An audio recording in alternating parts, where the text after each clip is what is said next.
Boa noite, seja bem-vindo ao canal Palavra de Esperança, eu sou o pastor Vanderlei. Se você ainda não está inscrito no canal, se inscreva, clique no sininho, estará disponível para você esse vídeo e outros lá que já estão gravados. E você pode abençoar outras pessoas se você se inscrever e compartilhar esse vídeo, tá bom?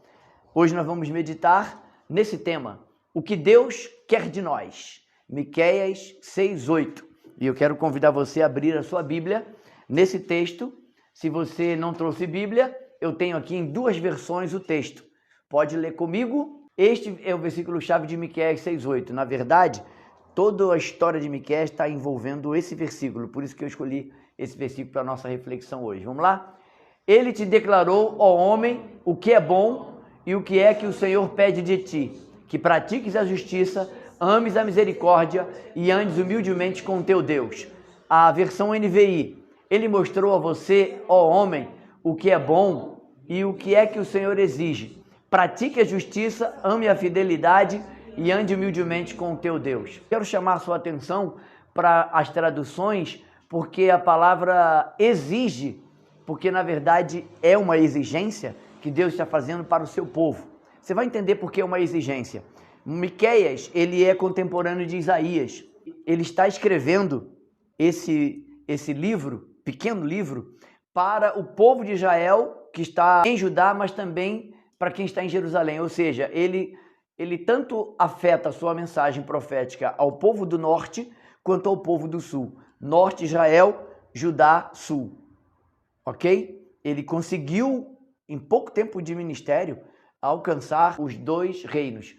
Isso acontece dentro do contexto em que Isaías também é profeta. Miqueias tem o significado do seu nome. Quem é como Yahvé? O significado do seu nome. Isso para o judeu é muito importante, né? O significado do nome.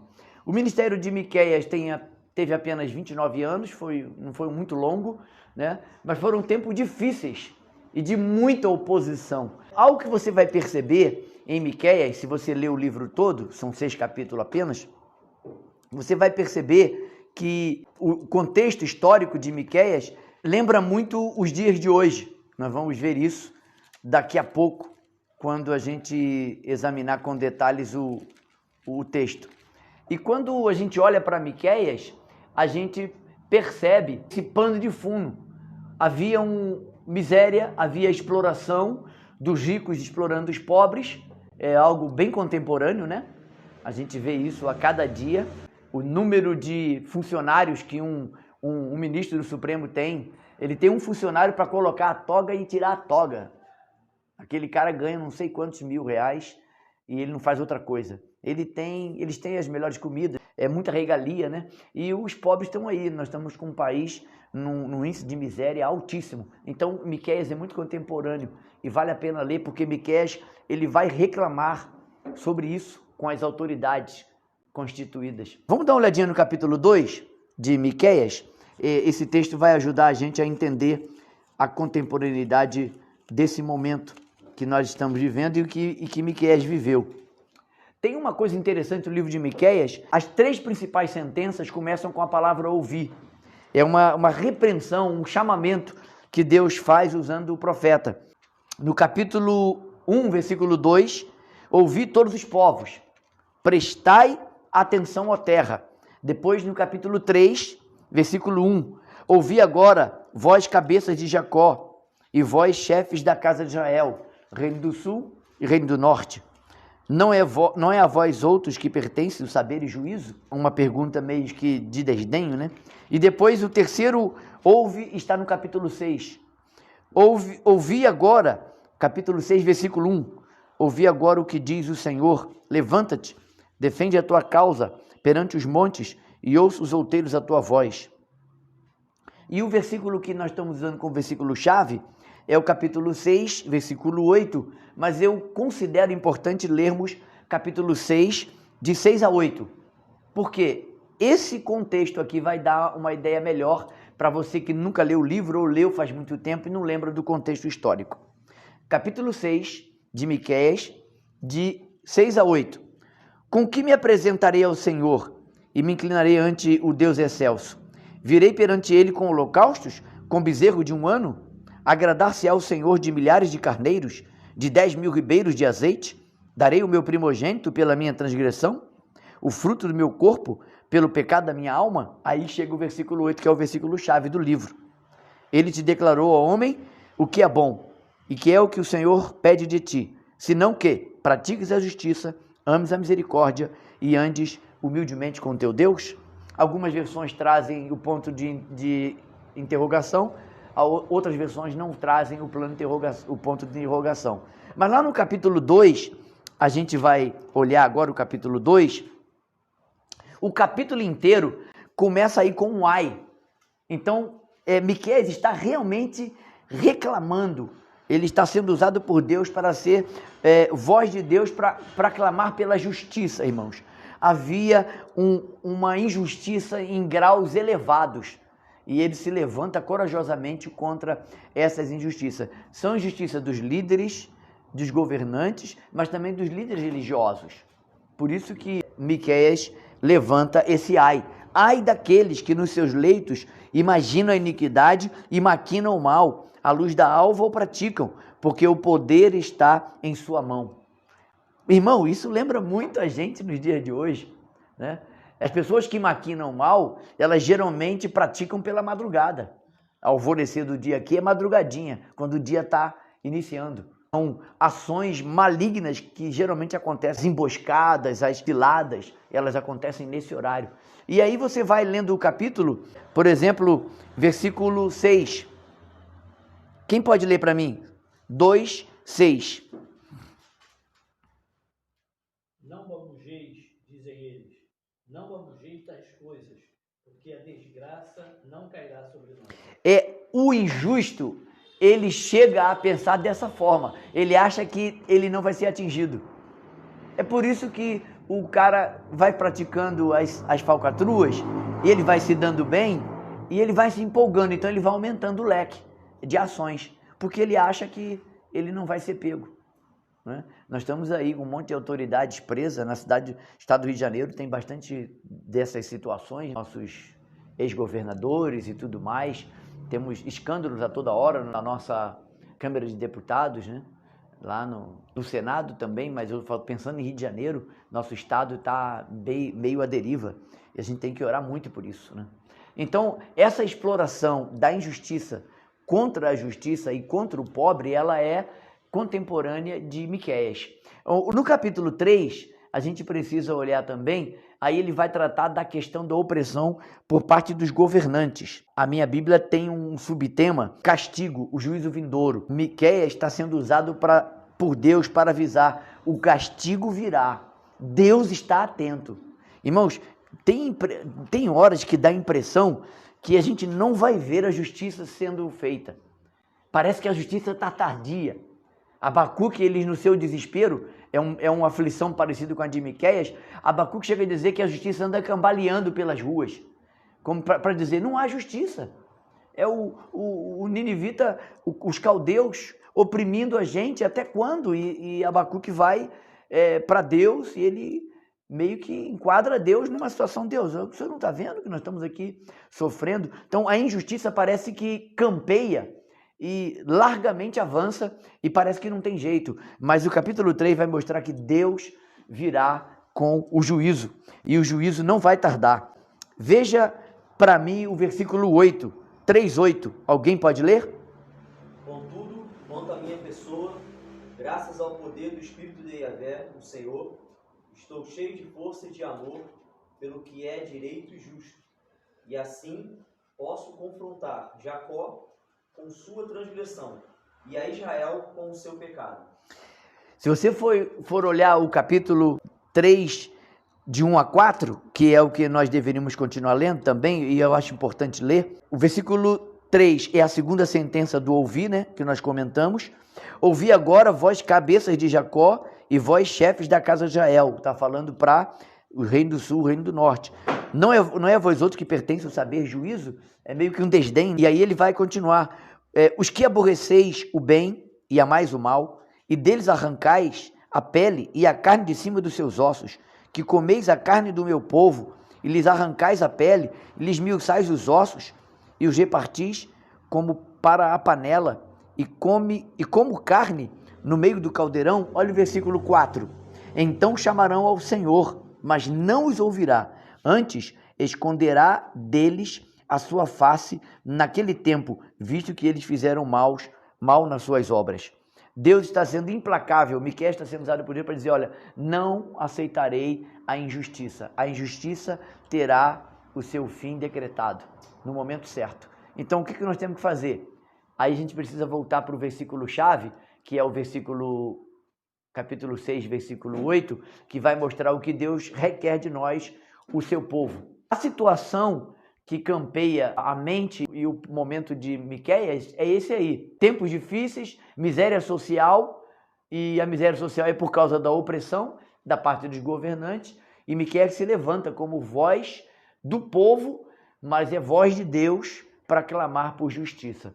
Então, por isso que eu penso que Miqueias ele é bem contemporâneo com relação aos dias de hoje. Há muita semelhança com o que Miqueias viveu, a opressão que havia sobre o povo e o que nós vivemos dias de hoje. A pandemia trouxe para nós dias muito difíceis. Nós podemos dizer que a pandemia é um divisor de águas. Nós éramos um tipo de pessoas, a humanidade era uma, após a pandemia a humanidade se tornou em outra. É uma característica clara. A gente vai ver isso mais na frente. As crianças que nasceram nesse período da pandemia, elas virão com traços diferentes. E aí, o versículo 8, que é o básico que nós estamos estudando, ele começa dizendo: o que é que o Senhor pede de ti? 3 coisas Deus pede. Na NVI, Deus exige, porque Deus está falando a nós, o seu povo. A primeira, ele diz: pratique a justiça. E aí eu gosto de firmar isso com você, né? Nós estudamos bem-aventuranças aqui, vamos dar uma pinceladinha nisso. Não basta conhecer a justiça. O que Deus quer é o padrão de ética e moral exigido em Mateus 5,20. Você por acaso lembra o que está escrito lá em Mateus 5,20? Se não lembra, pode abrir. Mateus 5,20.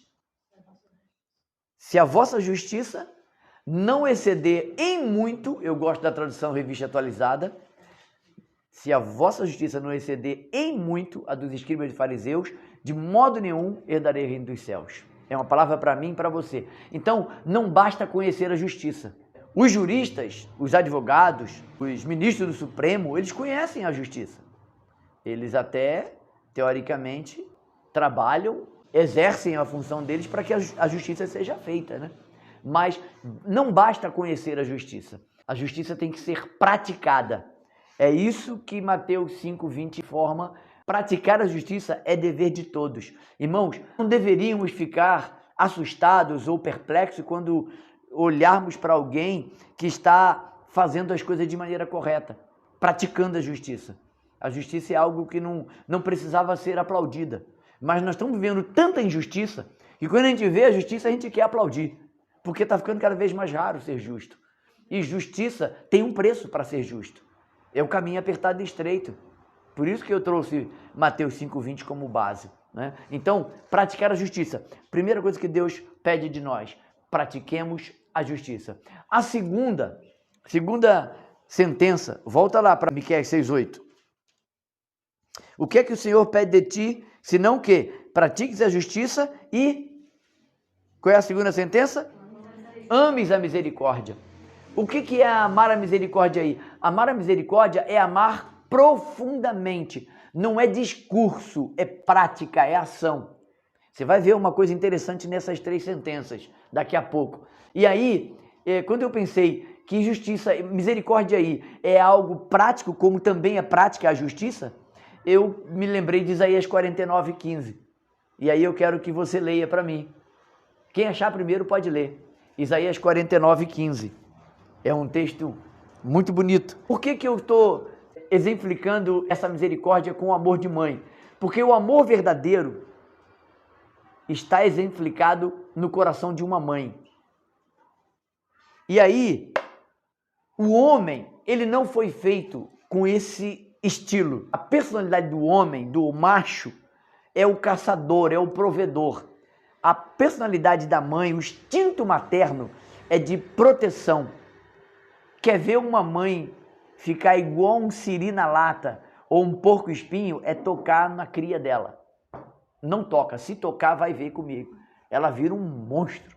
A mulher vira um bicho de 7 cabeças. Ela parte para cima, não quer saber o tamanho, quem é, qual é a dificuldade, né? Porque amor de mãe é um amor exemplar. E aí Isaías toma essa figura. Lê para mim. 49:15. Acaso pode uma mulher esquecer-se do seu filho que ainda mama, de sorte que não se compadeça do filho do seu ventre? Mas ainda que esta viesse a se esquecer dele, eu todavia não me esquecerei de ti. Amar profundamente. Quem ama mais do que uma mãe? O pai ama, sim, o pai ama. Mas o amor do pai é um amor que é mais para provisão, para o sustento, para sair à caça. É esse o perfil que o homem tem. É por isso que o homem ele é mais racional, menos emoção. A mulher geralmente é mais emoção, porque ela agasalha, ela ama de coração, ela sofre. Isso lembra lá 1 Coríntios 13, né? O amor é sofredor, é o amor de mãe, uma mãe sofre. E geralmente a mãe sofre calada. Geralmente a mãe cristã, ela sofre de joelho dobrado. E ela ganha muitas batalhas no joelho, né? A gente tem várias experiências de joelho, é melhor, né? Então, irmãos, a terceira sentença que está no versículo aí, Miqueias 6:8, é que andes humildemente com o teu Deus. E eu quero observar com você esse detalhe. Eu já tinha pregado nessa mensagem em outros momentos e hoje eu aprendi isso, eu não tinha observado isso. Você talvez já tivesse visto no texto, eu vi hoje. Observe que as 3 sentenças, elas são precedidas de um verbo que requer de nós e propõe a nós uma ação. Pratiques a justiça, ames a misericórdia e andes humildemente com seu Deus. Todas as sentenças estão antecipadas por um verbo e o verbo nos exige uma ação. Não tem teoria, é prática. Se você quer ser justo, tem que andar na justiça, praticar a justiça, conhecer e praticar a justiça. E aí a gente vai observar isso. O evangelho é prático. No evangelho não cabe teoria. E aí eu aprendo com você uma coisa. Como vencer a soberba, o ego, sendo humilde. O alvo que Deus tem aí através de Miqueias é que eu e você pratiquemos a humildade. Para praticar a humildade, para ser humilde, nós temos que confrontar o nosso ego. Nosso ego é soberbo, nosso ego quer glória, nosso ego quer holofote, nosso ego quer fama, nosso ego quer mordomia. O evangelho é renúncia. E aí, humildade lá no hebraico pode ser traduzida por brandura. E eu me lembrei do fruto do Espírito. Brandura aí é mansidão. Lá na sua Bíblia pode ter traduzido com brandura ou mansidão. Gálatas 5, né? A partir do 22, fruto do Espírito. E eu me lembrei disso. E aí eu quero mostrar para você isso aqui, Me dá a impressão que tem uma cadeia, numa sequência aí.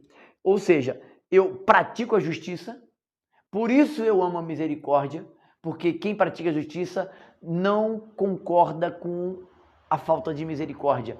E misericórdia, irmão, é com aquele que não merece. Misericórdia, ela vai além da graça. A graça é favor imerecido, é perdão que a gente não merecia. Misericórdia vai além. A pessoa merecia uma punição, recebe o afago, o perdão, a graça. A misericórdia vai me levar para a humildade, porque no meu relacionamento com Deus, eu aprendo que a humildade é a base para vencer o ego. E aí eu quero levar você lá para as bem-aventuranças. Venha comigo. Mateus 5:4 é a primeira bem-aventurança. Jesus, ele viveu e ensinou isso nas bem-aventuranças. Ele ensinou a ser justo, Mateus 5:20.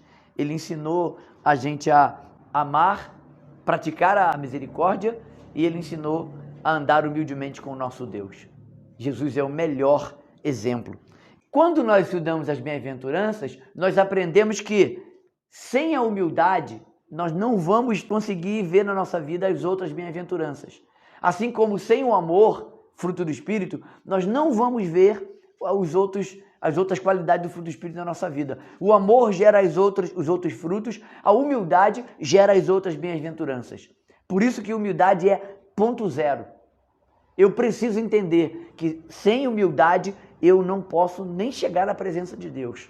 Então, andar humildemente tem a ver com relacionamento pessoal com Deus, que eu e você precisamos desenvolver. E aí, eu encerro mostrando, recapitulando com você, esse slide das bem-aventuranças. Aí, vamos olhar só aquele primeiro lá. Os humildes. A citação é Isaías 57:15. O valor conflitante, terreno. Terceira coluna lá, qual é? Orgulho e independência pessoal. A gente vai lembrar de Provérbios 16:18. Você deve lembrar o que está escrito lá. Se não lembra, abre a sua Bíblia. Isso, orgulho precede a queda, altivez de espírito a ruína. Então, queridos, qual é a promessa? E toda a bem-aventurança tem uma promessa, né? Nós aprendemos isso. O reino dos céus é nosso. Aí, como desenvolver a atitude de ser humilde? Para encerrar, eu vou ficar só nessa primeira linha, tá bom? Tiago 4, de 7 a 10. Então, você percebe que para praticar a justiça, a gente precisa olhar para as bem-aventuranças. Para ser misericordioso, tem que olhar para as bem-aventuranças. E para andar humildemente com Deus, tem que estar focado nas bem-aventuranças. E aí nós vamos ler só esse texto aqui de Tiago, para a gente entender como que as bem-aventuranças são fundamentais para a vida da gente. Eu vou gravar, vocês que estão aí na internet me ouvindo, aguardem, nós vamos ter uma série de estudos sobre as bem-aventuranças. Será uma série de episódios sobre as bem-aventuranças. Você vai ser muito edificado, eu tenho certeza. Sua vida vai receber uma boa dose de Bíblia nas bem-aventuranças. Vamos lá, Tiago 4, de 7 a 10. Quem pode ler para mim? Juliana, pode ler? Tá aí? Portanto, sujeitai-vos a Deus. Resisti ao diabo e ele fugirá de vós. Chegai-vos a Deus e ele se chegará a vós outros. Purificai as mãos, pecadores, e vós que sois de ânimo dobro, limpai o coração. 9 e 10, quem pode ler? Entristecei-vos, arrependei e chorai. Abandonai o riso fácil e pranteai. Trocai a vossa euforia pelo pesar. Humilhai-vos na presença do Senhor e ele vos exaltará. Quando eu preguei sobre esse texto, eu tenho uma colinha aqui na minha Bíblia, aqui nós temos 10 verbos no imperativo, irmãos. Sujeitai-vos, resisti, chegai-vos, purificai, limpai, afligi-vos, lamentai, chorai, converta-se, humilhai-vos. Todos esses verbos estão no imperativo. Todos esses verbos me levam a uma ação de quebrantamento. E o último é humilhai-vos. Então, para eu praticar a primeira bem-aventurança e imprimi-la na minha vida, eu preciso de um coração quebrantado e contrito, que Davi vai dizer no Salmo 51, Deus não despreza. Um coração soberbo, Deus não vai atender. Davi diz que se eu atender a iniquidade no meu coração, o Senhor não me ouvirá. Então, para recapitular o que aprendemos hoje, 3 coisas que Deus pede de nós, nós demos o nome, o que Deus quer de nós. Deus quer de nós que, primeiro, qual é a primeira sentença? Pratiques a justiça. Segunda sentença, ames a misericórdia. E a terceira sentença, andes humildemente com o teu Deus. Se nós conseguirmos praticar essas 3 qualidades, imprimi-la na nossa vida, nós vamos impactar pessoas ao nosso redor. Porque são ações práticas na nossa vida. Deus abençoe sua vida. Você que está me ouvindo na internet, mais uma vez, quero me dirigir a você. Não se esqueça de inscrever no canal, deixar o seu like e compartilhar esse vídeo com 3 amigos. Certamente você contribuirá para o reino de Deus, a expansão do reino de Deus, através do nosso ministério. Forte abraço, uma boa noite para todos nós.